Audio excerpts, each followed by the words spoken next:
Ada satu merek yang memang Rasulullah mintakan ini. Rasulullah ingin kita punya itu, bukan punya harta. Nabi Muhammad meninggal tak punya harta, mau menunjukkan keselamatan bukan dari situ. Apa ya Rasulullah? Lihat kalau Nabi Muhammad makan, harapan rezeki aja apa? Allahumma barik lana fima razaqtana wa qina adzabannar. Ya Allah, berikanlah keberkahan untuk kami ya Allah atas segala rizki yang kau berikan ya Allah, dan jauhkanlah kami dari azab api neraka-Mu ya Allah. Berkah yang diminta Nabi Muhammad. Kalau berkah ini kita dapat, ilmu kita barokah, sedikit jadi banyak ilmu ini, jadi seperti lautan ilmu. Kenapa? Ada barokahnya ini ilmu. Punya anak barokah ya Allah, punya anak satu seperti punya anak 1000, bukan main barokah. Dulu kami punya guru, ada satu Habib, bersih bener, rapi, ada di Surabaya, rapi orangnya. Ada sampai satu haji nanya sama Habib, ini orang tua sudah tapi Masya Allah rapi bener, punya istri muda kah? Dia bilang enggak. Anak bilang ini punya mantu, tapi mantunya barokah, diurusnya sampai seperti pengantin. Dia punya mertuanya ini, pakaian rapi, kumis rapi, gara barokah tuh urus. Tapi coba nak barokah, punya anak, oh saya punya anak banyak, ini punya mobil, ini punya harta, tapi tidak diurus orang tuanya, namanya tidak barokah. Kalau tidak barokah, harta tidak barokah, jadi bencana harta itu untuk kita. Kedudukan tidak barokah, kedudukan itulah pintu neraka untuk kita. Anak tak barokah, anak inilah yang bikin kita sakit jantung terus masuk rumah sakit. Kenapa? Tak barokah. Tapi kalau barokah, punya istri satu seperti 1000, ya salam. Siapa tidak senang? Tapi Habib tak mau, silakan aja kalau istri yang barokah. Tiap hari minum jamu kita guru 1000. Inna lillahi 1000 biji, ya Allah, tak bisa ngomong. Jadi minta keberkahan ini ya. Target hidup kita sekarang ini jangan lagi menghayal-hayal, ini sudah saatnya lagi, dunia ini sebentar. Ad-dunya sa'ah wan nafsu tamma'ah. Dunia ini sesaat, sedangkan nafsu ini mau terus. Cari keberkahan, ini target kita. Targetnya umat Nabi besar Muhammad sallallahu alaihi wasallam, hidup keberkahan. Lihat guru-guru kita, Sohibul Hal, Guru Ahmad Syarwani, tidak ada lain, setiap dia bertemu sama orang, mudah-mudahan berberkahan kita, dibilang insyaallah. Duduk majlis, mudah-mudahan barokah kita dapat, karena target kita. Kalau kita dapatkan, baru kita akan selamat selama-lamanya. Dulu si fulan itu buntal, begini, subhanallah, akhir meninggal hidupnya senang, meninggal husnul khatimah, meninggal menyebut la ilaha illallah. Dari mana ini? Oh, Sidin dulu pernah belajar di pondok, pernah duduk sama seorang waliullah, pernah duduk sama Syekh Ahmad Syarwani yang bertemu dengan wali-wali. Itu gurunya tadi, orang besar-besar semuanya, nggak ada orang kecil. Yang disebutkan tadi itu wali-wali yang kelas keramatnya sudah tidak ada lagi mungkin sekarang. Kita dapatkan sanad ilmu sampai ke situ. Ya Allah, rantai ini kalau nyambung, ada rantai bergerak di bawah, di atas bergerak juga. Bersyukur kita dapatkan ilmu yang bersanad nyambung sampai Nabi Muhammad. Namanya tanda ada hubungan nanti di akhirat, dan akan bersambung juga syafaat Nabi besar Muhammad. Allahumma salli ala Sayyidina Muhammad, Allahumma salli ala Sayyidina Muhammad. Bukan main orang-orang kalau sudah mengagung-agungkan Nabi Muhammad. Kenapa para tuan guru, para habaib kadang-kadang menjerit Allahumma, supaya ada rasa memuliakan Nabi Muhammad. Kalau muncul ini rasa memuliakan Nabi Muhammad SAW, kita sudah melakukan amalan yang mengundang barokah, amalan yang melebihi daripada jutaan tahun yang dilakukan oleh syaitan. Amalan yang akan menjadikan kita mendapatkan barokah, dengan ini kita akan bahagia selama-lamanya. Itu tadi gara-gara pernah duduk di majelis mengangkat suaranya sholawat dengan Nabi Muhammad. Ketika di akhirat diriwayatkan orang ini masuk surga. Apa sebabnya? Karena dia pernah menjerit Allahumma salli ala Sayyidina Muhammad, memuliakan Nabi Muhammad dengan mengangkat suaranya. Muncul dari batinnya rasa keagungan, mengagungkan Nabi besar Muhammad. Akhirnya jadi sabab masuk surga. Bagaimana tidak?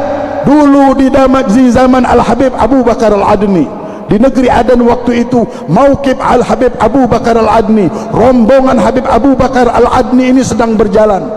Ada seorang Nasrani melihat rombongan ini sampai ta'ajub. Yang dilihat Habib Abu Bakarnya tidak kelihatan, cuma rombongannya saja. Siapa ini rombongan? Dibilang, ya Allah. Kenapa? Aku ta'ajub benar. Ada rasa ta'ajub. Itu rombongannya Al-Habib Abu Bakar bin Abdullah Al-Aidrus. Ya Allah, dia bilang, pagi-pagi ngelihat, sore-sore masuk Islam. Orang su'ul khotimah berubah nasibnya menjadi husnul khotimah, berkat ada muncul di hatinya ini rasa ta'ajub, rasa keagungan, mengagungkan, memuliakan, padahal kafir. Dengan melihat waliullah, rombongannya yang dilihat bukan waliullah, muncul keberkahan, berubah celaka menjadi orang yang beruntung.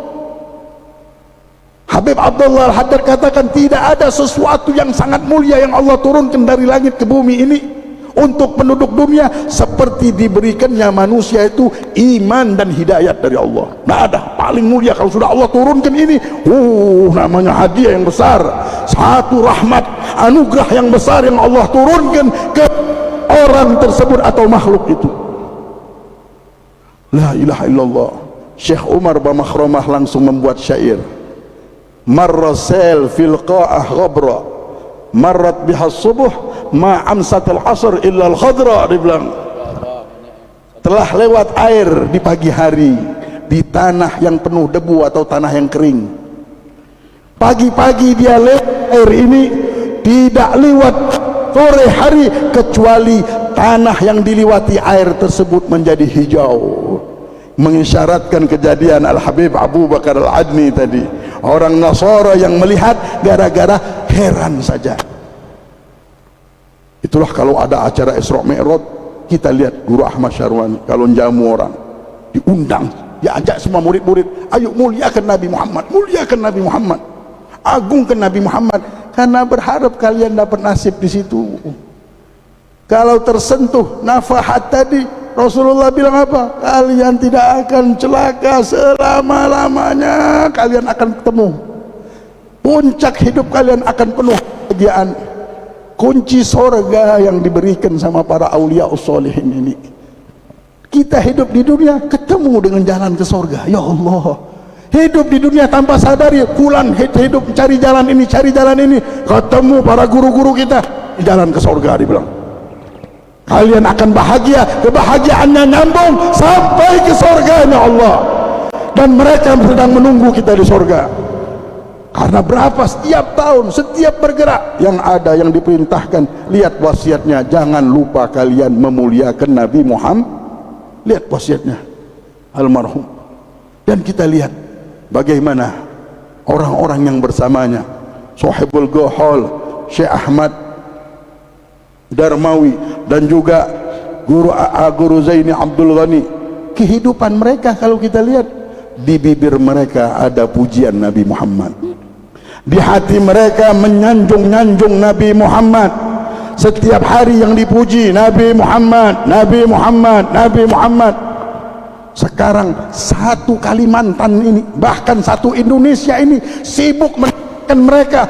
Allah masukkan surga, ya Allah angkat derajatnya, ya Allah, semua mengangkat tangannya, jutaan manusia mengangkat tangannya kepada Allah, meminta orang ini kedudukan tinggi di sisi Allah dan di sisi Rasulullah.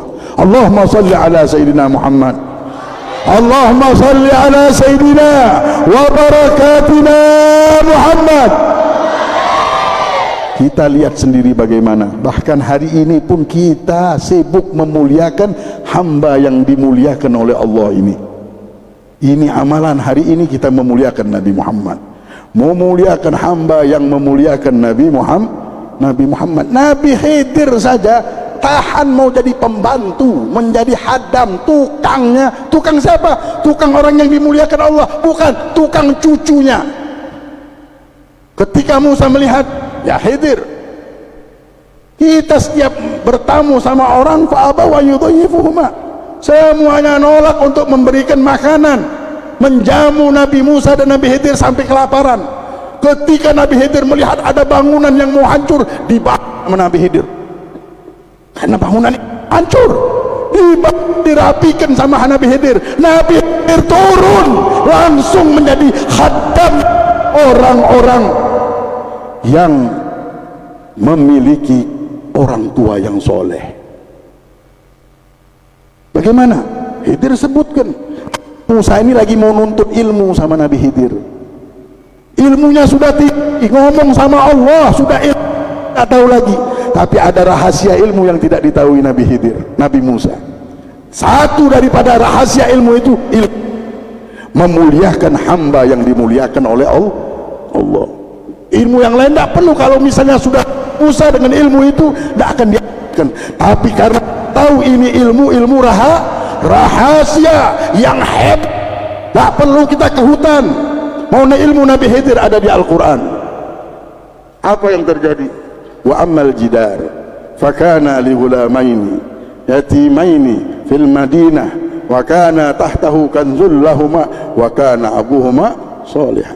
Sesungguhnya bangunan ini aku menghadam jadi tukang tahan, tidak ada lain karena bangunan ini dimiliki oleh orang yatim, di mana di bawah rumah ini ada harta karun, dan aku harus menjaga rumah ini. Nabi Khidir mendekatkan diri, rumah keturunan orang yang soleh ini. Apa sebabnya? Wa kana abuhuma sholiha, karena bapaknya anak-anak yatim ini orang soleh. Para ahli tafsir mengatakan bapaknya yang ketujuh atau kaiknya yang ketujuh itu disebut bapak juga. Kita bilang Nabi Adam itu bapak, kai juga dibilang bapak.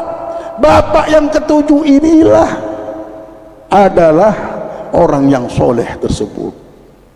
Nabi Khidir jadi tukang di situ. Ya Allah, ini orang-orang yang sudah tahu dengan jalan bagaimana bisa dapat satu amalan, tapi amalan ini mengalahkan amalannya ibadahnya malaikat, mengalahkan amalan-amalan yang hebat, yaitu memuliakan orang yang dimuliakan oleh Allah. Hari ini kita menghadang barokah ini. Nasib kita, hidup kita tergantung pemberian ini. Kalau kita dapatkan ini, kita akan Allah jadikan seperti malaikat, disucikan sama Allah, dijaga oleh Allah, diagungkan, dimuliakan oleh Allah. Semua kebaikan kita bilang ini malaikat yang bawa, yang ngantarkannya malaikat, sebab segala kebaikan. InsyaAllah hari ini hari barokah untuk kita. Kita dapatkan mustika yang benar-benar diwariskan oleh para nabi, Nabi Khidir, Nabi Muhammad. Bahkan mustika ini diwariskan oleh guru-guru kita juga untuk memuliakan hamba yang dimuliakan oleh Allah. Mari kita ajak umat ini untuk memuliakan terus, ajak mereka Isra Mi'raj, ajak mereka membaca maulid, ajak mereka mencintai guru mereka, mengikuti apa yang dipesan-pesankan oleh guru-guru mereka. InsyaAllah kita hidup berkah, ilmu kita barokah, dan segala yang kita miliki akan membuahkan barokah, manfaat. Kalau sudah barokah, lebih dari banyak, lebih dari mewah, lebih dari segala-galanya. Namanya barokah. La fatahna alaihim barakat minas sama. Allah kalau sudah mau nolong orang, Allah mau bukakan berkah. Yang Allah mau beri barokah, bukan harta dan tahta, keberkahan. Kalau sudah ada barokah, semuanya datang, semua kenikmatan akan mengunjungi kita. Mudah-mudahan Allah jadikan bulan ini bulan barokah untuk kita. Allahumma barik lana fi Rajab wa Sya'ban wa ballighna Ramadan wa a'inna 'ala siyam wal qiyam. Allahumma barik lana fi asma'ina wa absarina wa a'marina wa harakatina wa sakanatina wa tullabina ومجلسنا وعلومنا ومعهدنا. اللهم بارك لنا في أولادنا ولا تضرهم، ووفقهم لطاعتك وارزقنا برهم.